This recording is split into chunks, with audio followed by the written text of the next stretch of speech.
Hello, everyone, and welcome back to the KPW podcast, the show where the past, present, and future of the game we love have all come together. I'm your host, KPW, and today's episode is a grand slam for any baseball fan, no matter what team you root for. Because joining me is a true baseball encyclopedia, an author, journalist, and longtime fan of the game, Dan Schlossberg. He is the mastermind behind the new Baseball Bible, a treasure trove of stories, strategy, trivia, and unforgettable moments that span the entire history of the sport of baseball. Whether you're into legends like Babe Ruth or Hank Aaron, love quirky superstitions, or want sharp insight into the 2025 season, Dan's got something for you, for everybody. He's covered everything from the dead ball era to the pitch clock era to today, and he's here to talk all things baseball. So grab your peanuts and Cracker Jack because this one is packed with classic tales, hot takes, and plenty of love for America's pastime. So Dan, welcome to the show. It's great to have you. Thanks, KP. Great to be with you again. Now, I want to say your new book is very thick. I received it in the mail. I went through it. It's great. It's called the New Baseball Bible. It's a treasure trove for baseball lovers. It's part trivia guide, part historical deep dive, and part love letter to the game. Now, the first thing I want to mention, I don't know if this was done by design or it was pure coincidence, but in two of the pages, you open it up, you had George Brett's photo on one page on the left, and you had opposite of that Mike Schmidt. Now that will spark some debate for sure. So that's either kind of the accidental genius, or or done on purpose. That sparks lifelong barstool arguments, isn't it? Because you got George Brett, blue collar, pine tar swinging royal legend, facing off against Mike Schmidt, the polished, power hitting third baseman from the Phillies. So one page, or actually two pages, one era, two icons, very different kinds of greatness. So did you do that on purpose, or was that accident, or like how would you rank the two of them? I definitely did it on purpose because those are two of the icons of the 80s. George Brett with the Pine Tar game, Mike Schmidt with four home runs in a game. And they're, of course, both with great third basemen. Probably each one was the best in a particular league. And it was definitely done on purpose. Dan, take us back. I understand, this is a 2025 version, but the original idea for the book came back in 1980 and was published under a different title. So, what exactly sparked the original idea for this book back in 1980? The original publisher, Jonathan David Publishers out in Long Island, asked me to do a one stop shopping baseball book. And I thought it was a great idea. And I put things in this book that haven't appeared in any other book, and they're all together. I mean, Roger Owens and his long peanut vendor throws, the people that clean the field, the groundskeepers, female groundskeepers, women in baseball. It's just everything. Presidents at the game, everything you can think of. In fact, if Woody Allen were titling this book, it would have been called Everything You Want to Know About Baseball, but We're Afraid to Ask. That's outstanding. And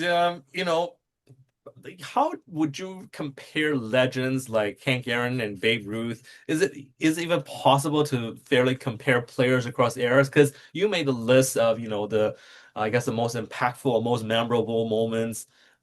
You had a list of all that. And, obviously for moments, it's easy to appreciate, but for players, I know a lot of fans like to compare players across different eras. So what's your thoughts on that particular topic, Dan?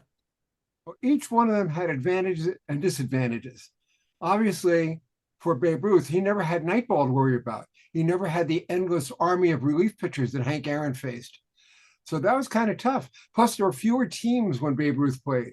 When Hank Aaron played, he had to learn pitchers on many more teams than Babe Ruth did. When Babe Ruth played, there were 8 teams in each league, and there was no interleague play. He only had to worry about the 7 other American League teams. That's absolutely right. Yeah, of course, over time, of course, the game has changed, but one thing that probably has not is superstitions. What's your favorite one from the book? I think Ralph Kiner, because he said, I wasn't superstitious and I never stepped on the white line, but that wasn't because I wasn't superstitious. Obviously he was superstitious. That's why I didn't step on the white lines. But there are many of them. There's so many. How about wearing number 13? Ralph Branca, who threw the most infamous pitch in baseball history. Bobby Thompson shot her around the world that won the pennant for the New York Giants. And Branca wore number 13. The next year he changed his number to 12 and it didn't help. That's right.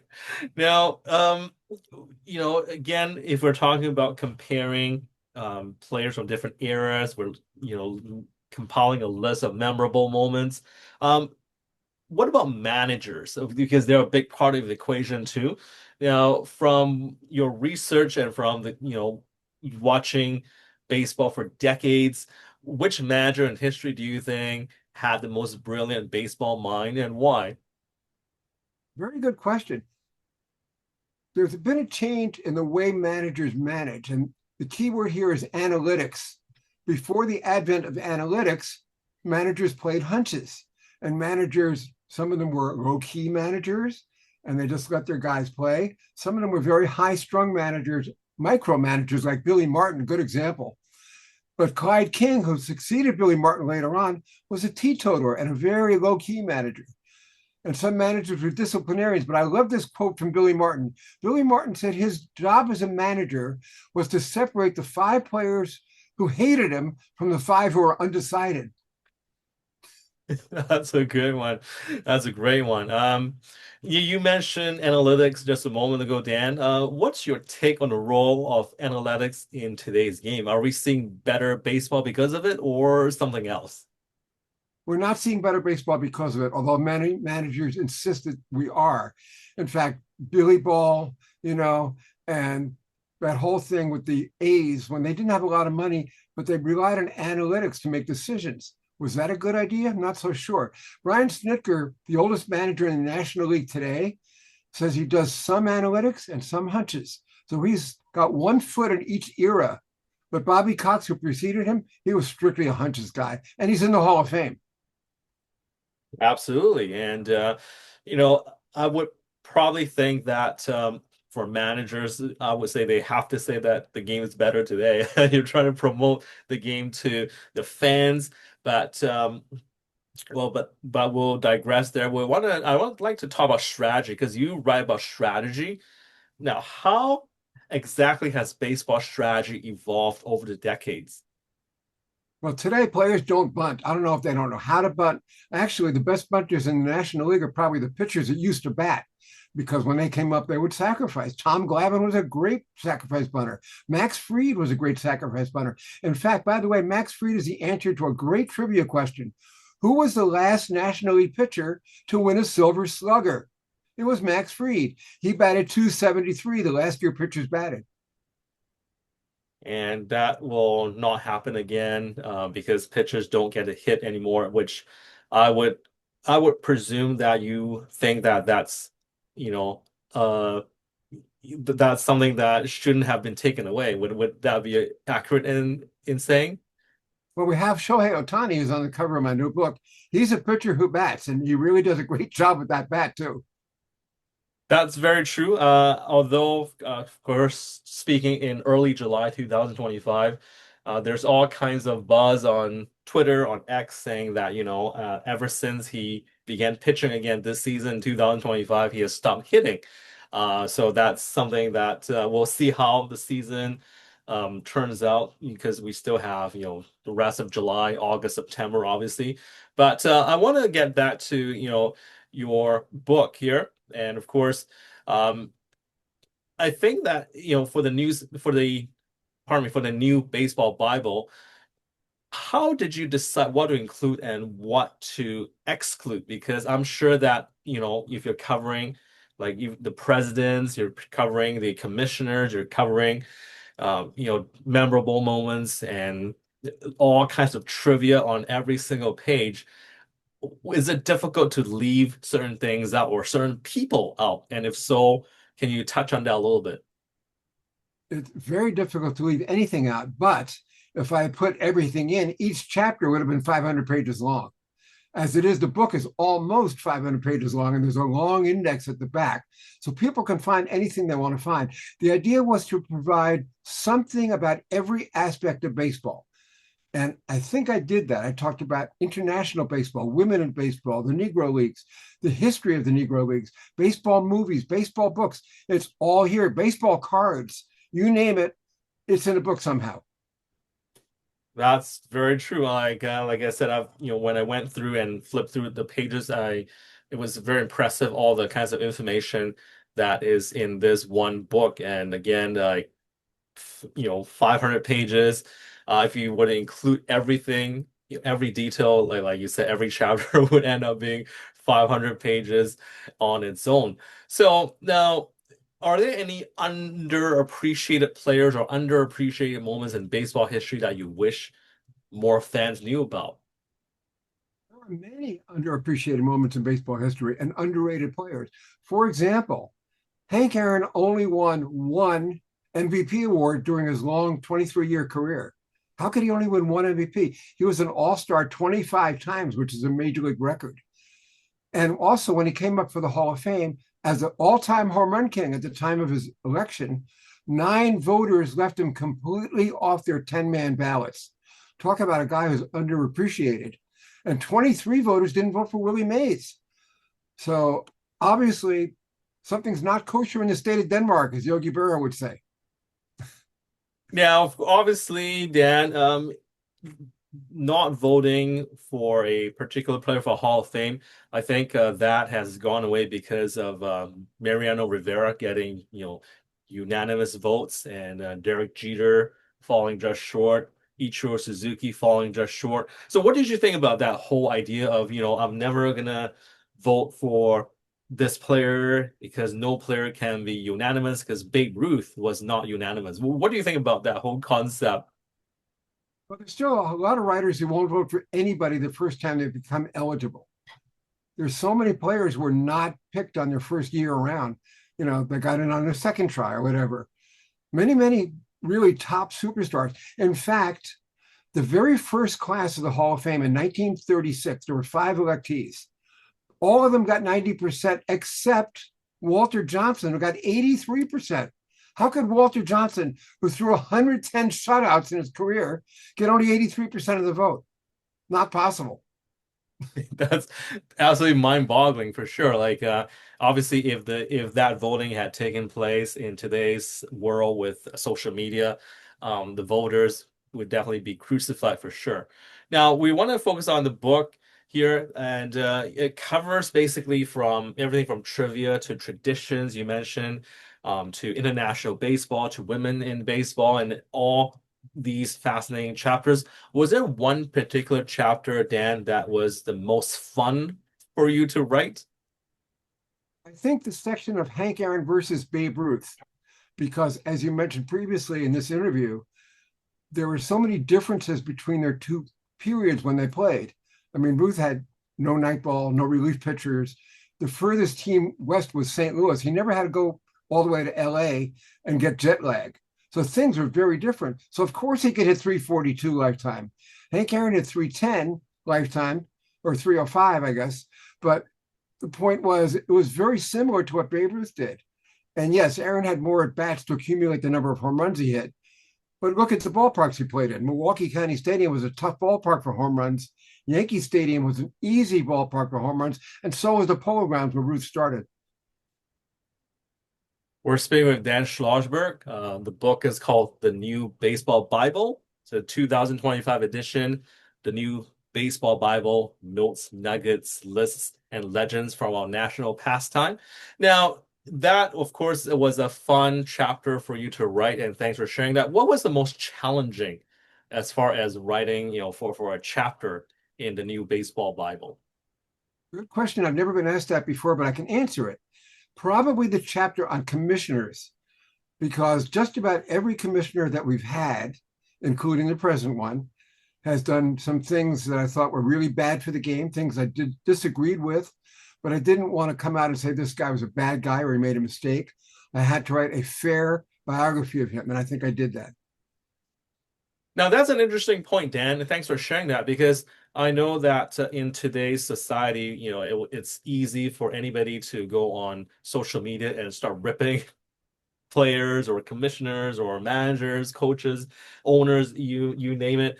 Uh, for for listeners out there who would like to, be a professional writer like yourself, Dan, what advice would you give for, being neutral or being fair and not highlight, negativity when you're writing about a person, in this case, the commissioners in baseball? You really have to present both sides. And I tried to do that, especially with Bud Selig and Rob Manfred, both of whom I don't agree with in many of their decisions, including many of the new rules that Rob Manfred has imposed on the game. The worst of which is that 10th inning zombie runner, which I call the Manfred Man after the music group. It is a travesty. And if it's such a good rule, how come they don't use it in the playoffs? That's right. Yeah, fair enough. And now, thinking about all of those different things that have been implemented into the game by, Commissioner Manfred or from other commissioners in the past, if you could ban one modern rule or trend from today's game, what would it be? Or get rid of interleague play. Anything that compromises the integrity of the World Series is bad for baseball. It's tough enough when you have 12 teams in the playoffs and the best team doesn't always get to the World Series. Last year, fortunately, the best teams did get to the World Series. It doesn't happen too often. You can go back as recently as 2023, where you had two wild card teams. That was the third time that happened. The Texas Rangers and the Arizona Diamondbacks, neither one of them deserved to be in the World Series. I actually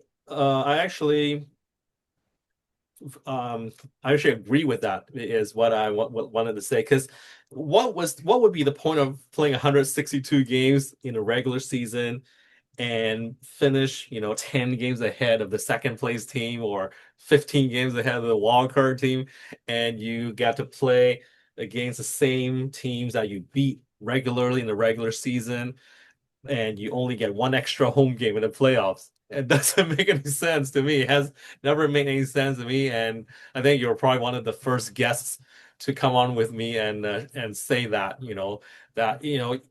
it doesn't feel right whether fans in Arizona or in Texas, whether they, want to see their team make it, they did not deserve it, over the course of 162 games.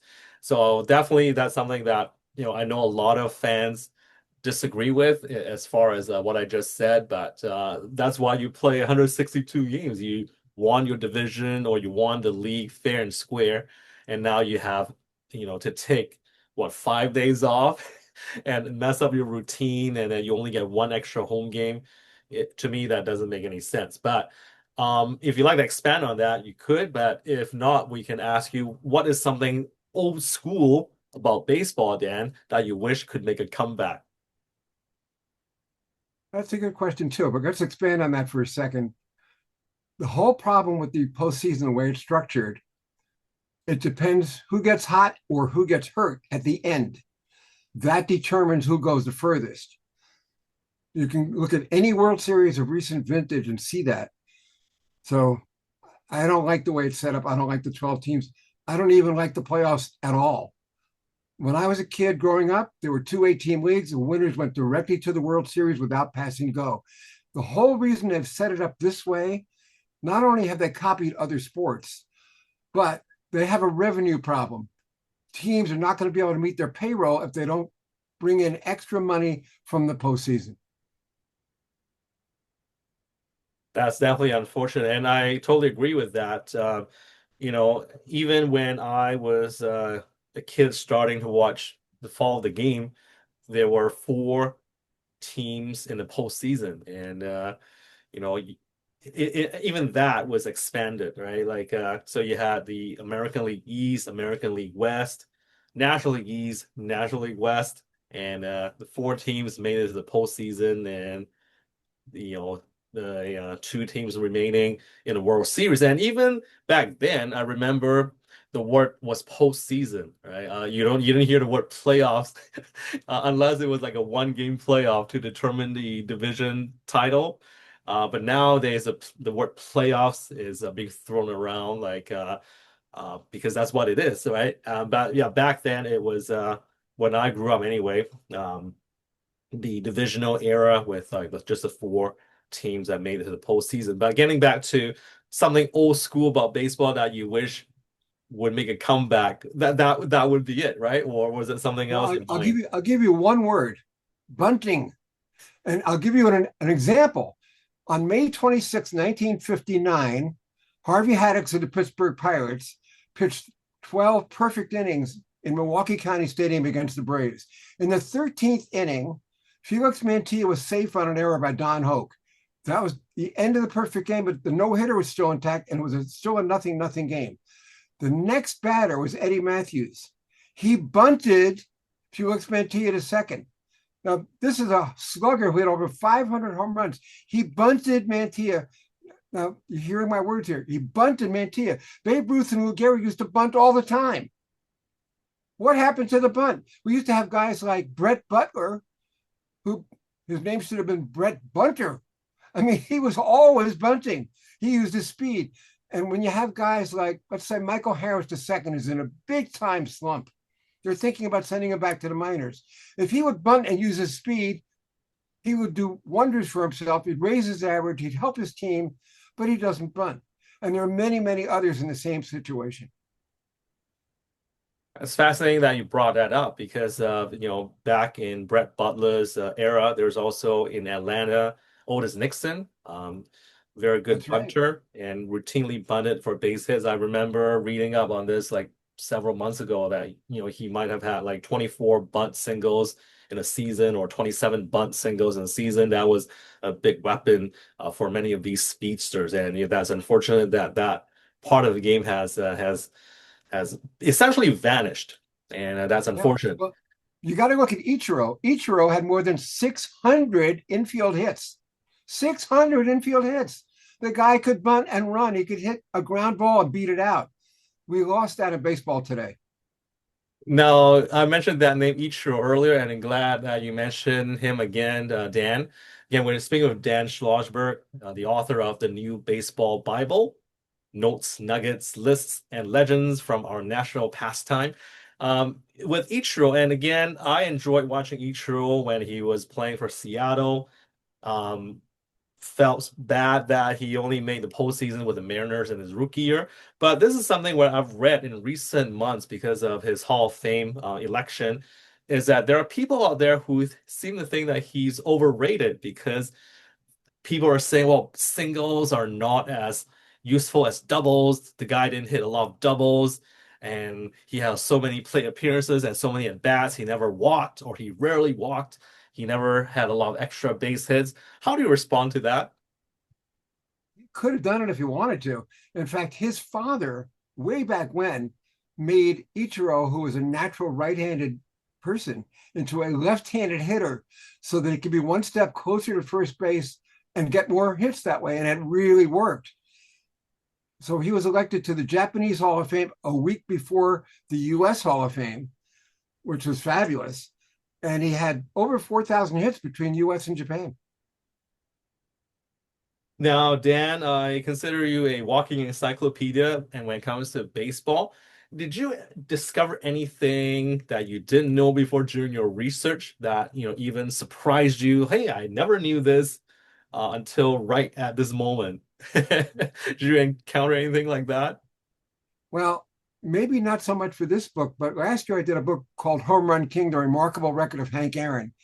Discovered that he hit 342 against Tom Seaver and 362 against Steve Carlton. And he hit Sandy Koufax pretty well too. And that was amazing to me.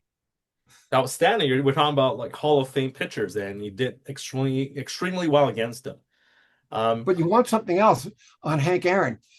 When Tom Seaver first came up, he struck out Hank Aaron in his rookie year, struck him out 7 times. It's a lot of strikeouts. Because how many times did they face each other? In the rest of his career, Tom Seaver never struck him out more than once. The guy learned. Hank Aaron learned what to expect. Outstanding. Now, Dan, earlier I was asking if you could ban one modern rule or trend from today's game, what would it be? Now, I would say for myself personally, the excessive celebrations, and we're not even talking about home runs. You watch a game on TV or in the stands, a guy gets a double, he's maybe like waving his hands, like celebrating, doing some Yes, I kind of hate that too. dance. Yeah, that is just kind of what are your thoughts on all that, by the way? I hate it. And I'm Hmm. not a big fan of the walk-up music either, although I recently wrote an article what walk-up music I would have if I were a player. And I had two choices. One was Yakety Sax, which was the Benny Hill song, and the other one was Beethoven's Fifth. I love the first three bars. Da da da da. That's outstanding. Yeah, it's the game has definitely changed and a lot of things I think that fans really enjoy, some that maybe are over the top a little bit for sure. Now, in an era of highlight reels and social media, how do you think baseball storytelling is evolving? I think it used to be better when we had Vince Scully and Mel Allen and Red Barber, all these great deceased Hall of Fame broadcasters. Milo Hamilton was another one. I miss that. And they were especially good during rain delays. Now you have commercials during rain delays. Absolutely. And yeah, so I mean, again, we're speaking with Dan Schlossberg, and we have he's wrote a book. It's like an encyclopedia. It's like 500 pages. When I received it in the mail, I was like, holy cow, this is heavy. And I open it up, I open the box up, and it's a very thick and heavy book with all kinds of baseball trivia, nuggets, information, all kinds of photos. As we alluded to, the book is called The New Baseball Bible: Notes, Nuggets, Lists, and Legends from Our National Pastime. So you're one of the only sports writers I've encountered, Dan, who only covers one sport, and that's baseball. Is that correct? That is correct. I have no interest in any other sport. So how do you keep busy during the off season? Do you do more of your writing then, or tell us a little bit about how your schedule works in that way? I do a lot of writing during the off season because we're talking about trades and free agents. And I usually write a lot of negative stuff about Scott Boras, among other things, because I think that there should be a signing deadline for these free agents. If you let it go into spring training, it's ridiculous. And just a couple more things. So thanks so much for doing this, Dan. But uh, in terms of writing specifically, what advice would you give to young writers or fans who would like to keep baseball's rich history alive? Well, for two things. Number one, write tight. Don't be too flowery with your words. Just say what you have to. Come out and say it, but say what you have to. And know your history. You've got to know baseball history to understand baseball today. Absolutely. And now we mentioned Hank Aaron several times. I know that you wrote a book about Hank Aaron, and that's great. How about if we could ask you to build your dream infield using players from any era? Who's on the roster? So your dream infield using players from any era. So you can't include Hank Aaron or Willie Mays or Babe Ruth now. What do you think? Well, Rogers Hornsby, he was a great hitter. He'd be my second baseman.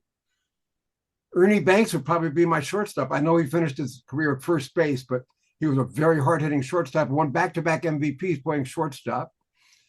Probably Eddie Matthews at third base, and you see him right there on the cover of the New Baseball Bible. I took that picture, by the way. He was the manager of the Braves when Hank Aaron broke Babe Ruth's record. And at first base, it's got to be Lou Gehrig, no question. Outstanding.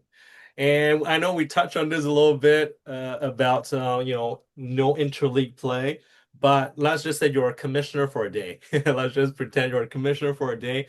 What's the first thing you would change about MLB? No weekend night games. Ah, Play on Saturday and Sunday afternoon only. that's quite interesting because we're speaking on Monday, the 7th of July, and I was wondering last night on Sunday night, like why were there two ESPN Sunday night games, and then why was there another game in Sacramento at 7 p.m. local time? And then I realized, oh, ESPN was doing a doubleheader because of the 4th of July long weekend, and then there was another game in Sacramento, but I didn't know why. But yeah, there were three night games on Sunday night last night. That's something that's very rare for sure. And we mentioned, Dan, about players celebrating excessively, doing some kind of a dance or wave. When someone hits a double and everybody's following or wearing some kind of like belt or a crown when they get to the dugout. Now, after saying all that, where do you see baseball culture heading over the next 10 to 20 years? I think the marriage with gambling has been a bad idea for baseball.